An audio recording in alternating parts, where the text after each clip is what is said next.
Hello mga langga, magbuhat ko karon og sinaw-sinaw herbal tea. Kinang sinaw-sinaw herbal tea daghan kay ni og benepisyo mga langga. Maayo kay ni siya sa kanang bitong naa kayo UTI or kanang ang imong ihi bitong murag na ibarado sa imong ihi ba kay ako man nigi-search usap ko mo inom ani kay di pud ta magpataka og kuan kung naa tay makita sa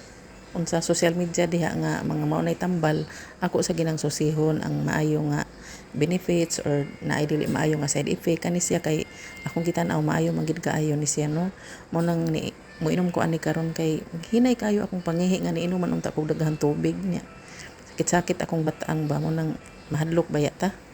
kay kining daghan na kay tambal nga giinom bang maintenance mao na nga nagbuhat ko karon nya mo na akong gihugasan og maayo wa maihap og kapila na akong nagihugasan kay aron mawala nang iyang bakterya ug karon pagbukal lang maay sa tubig ako na siyang gilunod nya pabukalan lagi na ako na siya og kadyot mga di kaabtag 1 minute para lang makuha tong iyang mga bakterya unsay naa diha ako dayon na siyang palungan nya mao din na say ako ang ihinubig kay way kumo sa pagtuod daghan naman kaayong niinom ani god sa bukid ay sa una maura man ay tambal wa may tableta sa bukid sa una god mao nang manginom ta kay kana gong daghan tag inom nga maintenance ba adto ba yan na paingon sa kidney di may na lang ma-drain tungod ani di ba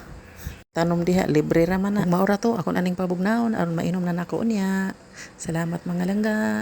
manginom na ta bye.